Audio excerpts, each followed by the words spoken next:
They wanted me to fall apart in public. They had planned every detail of it. The table placement, the lighting, the audience. What they didn't plan for was me. I had been married to my husband for 11 years when he decided the best place to dismantle my life was in front of 200 people I had personally invited to the Hargrove Foundation Gala, an event I had spent 4 months organizing, down to the handwritten place cards and the white orchid centerpieces. He said he didn't care about but approved anyway. He sat at the head of that table in a charcoal suit I had picked out, and I sat beside him in a midnight blue dress, and everything looked exactly the way it was supposed to look from the outside. My name is Elena Voss. I am 39 years old. I am a licensed architect. I have designed buildings that still stand in 3 states. I rebuilt a Victorian farmhouse with my own hands the summer after my mother died because I needed something to do with grief that didn't involve lying on the floor. I say all of this not to impress anyone, but because what happened to me that night required a version of me that had been built slowly, over decades, out of hard things. And I want you to understand who was sitting at that table before I tell you what happened when dessert was served. My husband and I had been partners in the truest sense of the word, or so I believed. He ran a mid-sized commercial real estate firm. I handled all the creative work for his company's development projects, the architectural drawings, the site planning, the presentations that won clients. I did most of it without a contract because he was my husband, and that was what marriage meant to me. We had a home in Charleston. We had a dog named Copper. We had the kind of life that photographs well, and we photographed it often. I found out about her 5 months before the gala. I was not snooping. I want to be clear about that because it matters to me, even now. I had been using his laptop to send a file to a client my own computer was updating, and when I opened his email to access our shared project folder, a thread was already open on the screen. Her name was Cassandra.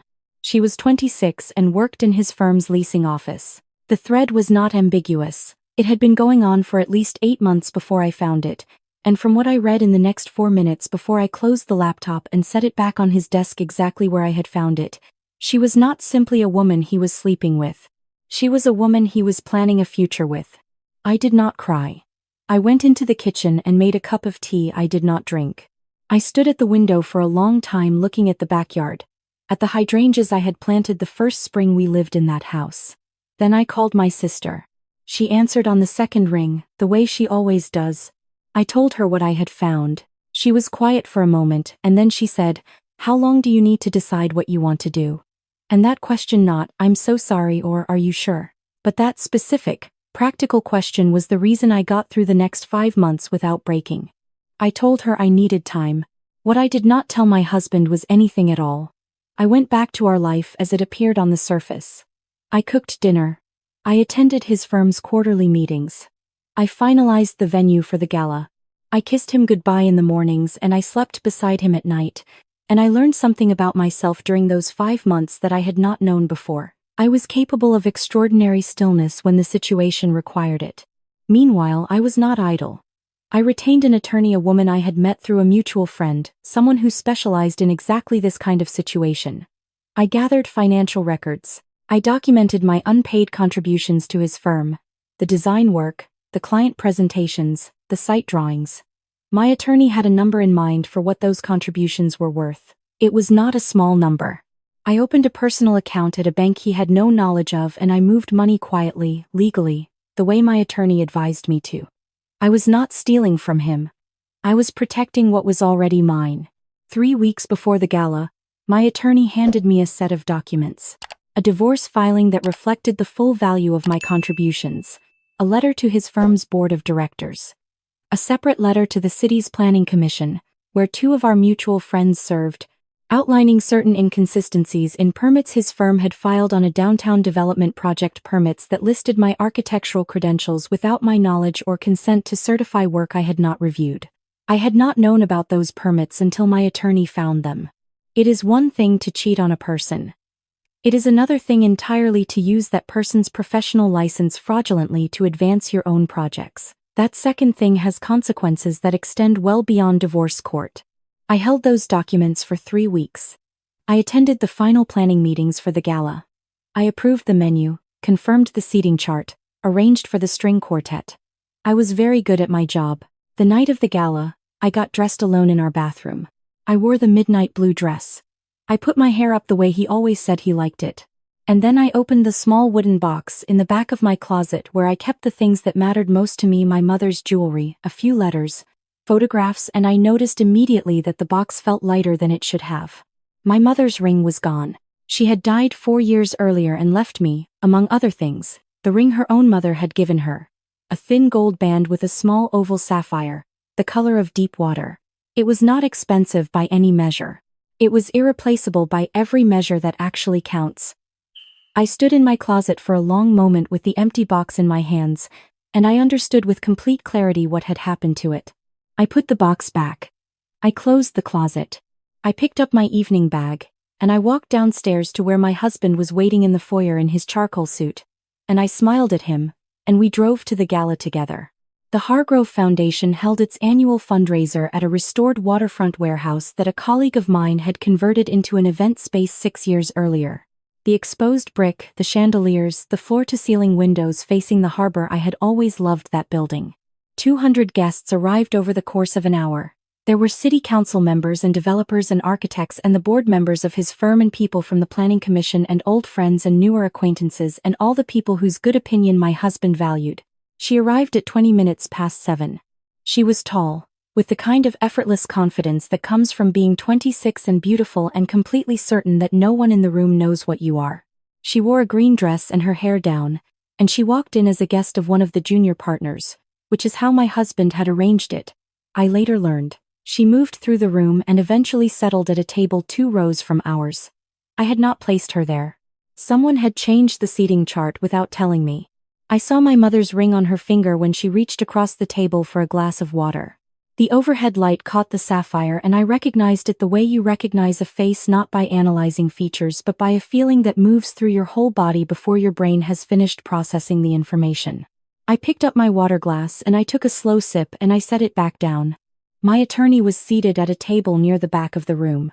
She had come as my guest. My husband thought she was a former colleague from an architecture firm in Savannah. We had briefed the 2 members of the planning commission who were present that evening. They were already aware of the permit issue and had been cooperating quietly for 3 weeks. My sister was at a table near the side door.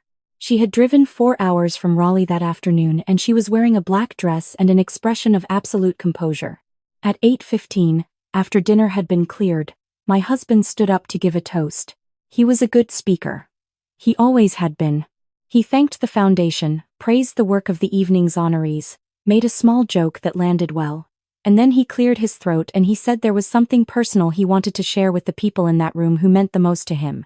He said that life sometimes takes unexpected turns and that honesty was important to him, and that he and I had come to a mutual decision to part ways, and that he hoped everyone would respect our privacy during what was, of course, a difficult time. He said mutual decision with the confidence of a man who had rehearsed it. I sat very still.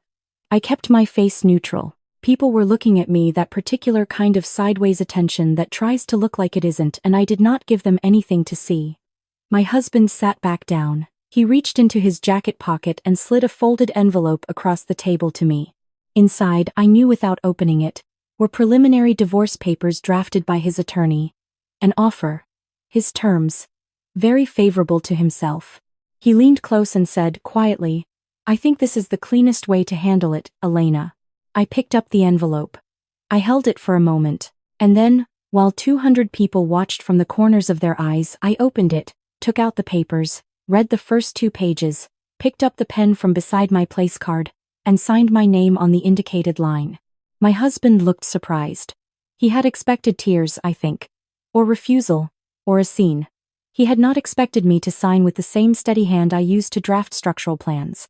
I folded the papers and placed them back in the envelope and slid it back across the table to him. And then I stood up. I had asked the event coordinator to give me the microphone at approximately this time. I walked to the small stage at the front of the room where the podium stood, and I took the microphone, and 200 people looked at me because I was the woman who had just been publicly told her marriage was over, and they wanted to see what that looked like up close. I thanked them for coming. I told them it had been a privilege to organize this evening. I said that I believed in transparency, and that since my husband had chosen this particular room and this particular audience to make our personal situation public, I hoped they would forgive me for doing the same. I said that over the past 5 months, I had discovered that my professional license, my architectural license, which I had earned through 6 years of schooling and 3 years of apprenticeship and an examination I took twice before passing, had been used without my knowledge to certify permits on 3 of my husband's firm's development projects. I said that the Planning Commission was aware and had been conducting a quiet review. I looked directly at the 2 commission members seated near the side wall and they nodded, once each, because we had arranged this. I said that my attorney had also prepared documentation of 11 years of unpaid architectural services I had provided to my husband's firm, the valuation of which would be submitted as part of our divorce proceedings. I said that the total figure was significant, and that I looked forward to the court's assessment. Then I thanked the room again for the honor of their company, set the microphone on the podium, and walked back to my table. The room was very quiet in the way that rooms get when everyone is deciding at the same moment how to arrange their face. My husband was no longer sitting at our table. I did not know exactly when he had stood up, but he was now making his way toward the back of the room with the look of a man who needs air. One of his board members, a woman named Patricia who had known both of us for 9 years, touched his arm as he passed and he shook her off. His attorney, I was told later, received a phone call at 8:47 that evening and left immediately for wherever attorneys go when the situation has materially changed. I sat back down. I poured myself a glass of water. My sister appeared beside me within 30 seconds and put her hand on my shoulder and squeezed once and said nothing, because she already knew everything and there was nothing left to say. My attorney made her way over at a more deliberate pace. She sat in the chair my husband had vacated and she said, quietly, that the papers I had signed were non-binding without independent legal counsel having reviewed them on my behalf, and that his attorney had omitted to include the required disclosure documents, which invalidated the filing entirely. My signature meant nothing. She had known this before I signed. We had planned for me to sign because a woman who signs calmly and then stands up and speaks is a more devastating witness to her own life than a woman who refuses. She was right about that. Across the room, I watched the woman in the green dress stand up from her table and gather her evening bag. The sapphire caught the light one more time as she reached for her jacket. I excused myself from my sister and my attorney, and I walked the length of the room to where she was standing, and she saw me coming and went very still in the way that people do when they realize the person walking toward them has nothing left to lose. I stopped in front of her. I looked at the ring. I said, very quietly and very clearly, that ring belonged to my mother. I would like it back, please. She looked at me for a long moment. Then she looked around the room. Whatever she saw in the faces near her, or perhaps something she saw in mine, made her reach up and slip the ring from her finger. She placed it in my outstretched palm without a word. Then she walked toward the exit, and I did not watch her go. I stood at the edge of that beautiful restored room with my mother's ring in my hand and the harbor lights through the floor-to-ceiling windows and the sound of 200 people beginning, slowly, to talk again, and I felt something I had not expected to feel. I had expected relief. I had expected something that felt like victory. What I felt instead was a kind of vast quiet, as though the noise that had been underneath everything for 5 months had simply stopped, and what was left was not happiness exactly, but the absence of a particular weight. The legal process that followed took 14 months. My husband's firm faced review by the Planning Commission. 2 of the permit filings were ultimately flagged for remediation. He was not criminally charged. The commission determined the fraudulent use of my credentials had been administratively handled by a junior employee without clear direction from him, which I believe is technically accurate and also somewhat generous, but the review cost the firm 2 client contracts and a significant amount of the kind of attention that firms like his would prefer not to have. The financial settlement in our divorce reflected the full 11 years of architectural work I had contributed. It was more than enough. I kept the house in Charleston. I had designed the renovation myself, room by room, over the course of 3 years, and I had always loved it more than he did. Copper stayed with me because my husband moved into an apartment downtown that didn't accept dogs, and also because Copper had always been mine in the way that mattered. My mother's ring is on my right hand now. It fits better there, I've decided. I notice it sometimes when I'm working, when I'm drafting at my desk or walking a jump site with a hard hat on, and I think about my mother, who was a practical woman and a careful one, who told me once that the most important thing you can build is a life that belongs to you. I thought for a long time that I had that in my marriage. I think now that what I had was a version of it, a life that looked like mine but had been quietly borrowed in ways I hadn't noticed, the pieces taken so gradually that I didn't feel their absence until they were already gone. The grief came later, After the legal work was finished, it was not grief for him exactly, or not only. It was grief for the version of the story I had believed in, the one where 11 years of shared life meant something durable. Where trust was not a liability. Where a person who built things with you would not dismantle you the first time it served his interests. I did not expect the anger to outlast the legal process, but it did. I did not expect to stand in my own kitchen some mornings, coffee going cold on the counter, and feel the whole thing move through me again like weather. I had won every measurable thing: the house, the settlement, the professional record, the ring. I had stood in front of 200 people and conducted myself with more precision and dignity than I had known I possessed. What you cannot win back, I have learned, is the 11 years you spent believing in a person who was making different plans. You cannot get a legal settlement for that. There is no filing that addresses it. You carry it with you and you learn, slowly, to carry it differently, lighter, farther from the center, until one day it is just a thing that happened, one chapter in a life that has other chapters, later ones, still being written. My sister came to visit in the spring, 4 months after the settlement was finalized. We sat on the back porch where the hydrangeas were beginning to come back. I had cut them hard the previous fall and I wasn't sure they would recover, but they had, and she asked me how I was actually doing, the way she always does, with the emphasis on actually, to let me know she is asking a real question and not a polite one. I told her I was doing better than I expected and worse than I wanted. I told her I was working on a project I was proud of, a community library in a small coastal town 2 hours north of Charleston. A building that would be used by children I would never meet, which is my favorite kind of work. I told her I was sleeping more than I had in years. I told her I had stopped waiting for a feeling of triumph that was never going to arrive in the specific form I had imagined, and that I was learning to accept a quieter version of okay in its place. She nodded.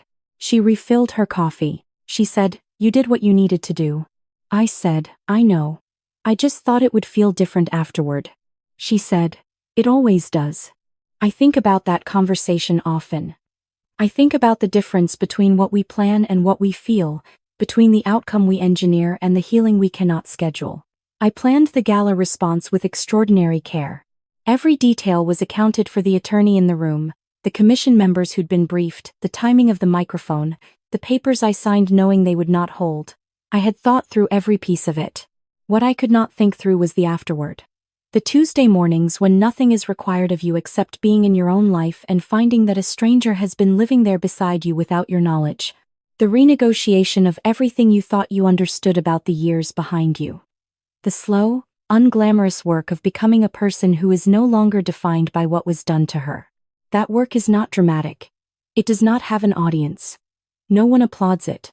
But I get up every morning in the house I kept, in the life that belongs to me now without qualification, and I make my coffee, and Copper follows me from room to room the way he always has, and I sit at my drafting table and I draw building structures that will stand for decades, that people will walk through and work inside and maybe not notice at all, because the best architecture does not demand to be noticed, it simply holds. I think that is what I am learning to do. To simply hold. My mother would have understood that, I think. She would have looked at the ring on my right hand and said something practical and accurate about what comes next, about the structural integrity of a life built on what is actually true, about the fact that the most important foundations are the ones that survive the things you did not expect. I am still learning what mine are made of. I am still, it turns out, building.